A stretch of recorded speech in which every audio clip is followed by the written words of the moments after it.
Mga Kawikaan 6, babala sa mga taong naggagarantiya.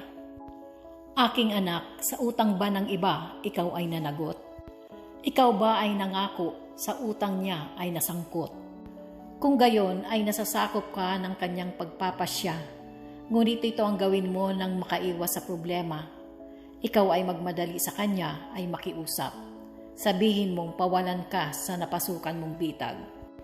Huwag kang titigil, huwag kang maglulubay, ni huwag kang iidlip hanggang walang kalayaan. Iligtas ang sarili mo parang usang tumatakas, at tulad niyong ibong sa kulungay umaalpas.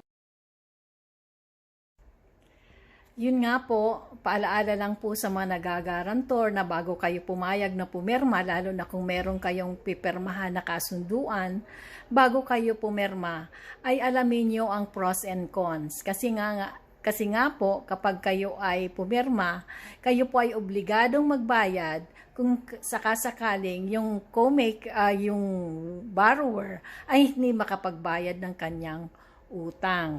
Opo, kayo po ang sisingilin ng company. Meron din naman po kasing mga nagpapautang na kahit may co-borrower pero walang pinirmahan. Pero I don't think so na merong ganoong, very seldom siguro, by mouth na lang. Pero sa mga company, big companies na nagpapahiram ng mga pera, malaking halagang pera, ay usually talagang kailangan nila ng co-maker.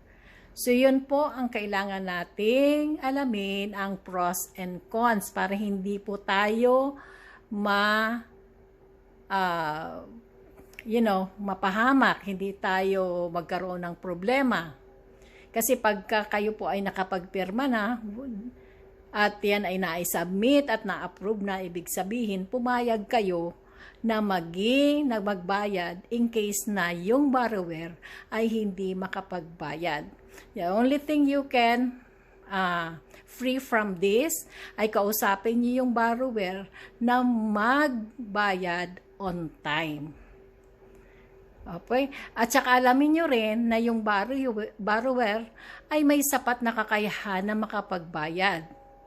Kaya nasa sa atin pa rin yun, sa inyong mga borrower or sa inyong mga guarantor, na kung papayag kayo, it's all up to you. Pero alalahanin natin, meron po itong pros and cons. Salamat po. Ang ating Biblia po ay Biblia ng mabuting pag-uugali. So sana yung mga nag-borrower naman ay matuto tayong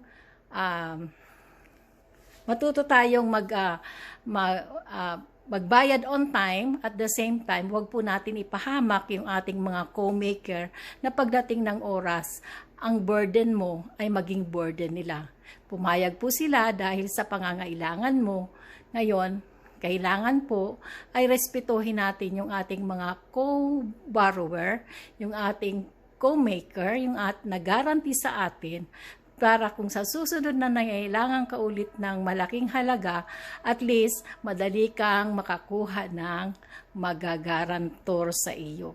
So salamat po sa inyong lahat. Sana meron kayong natutunan sa verse 1 to 5 tungkol sa paggagarantiya ng utang ng iba.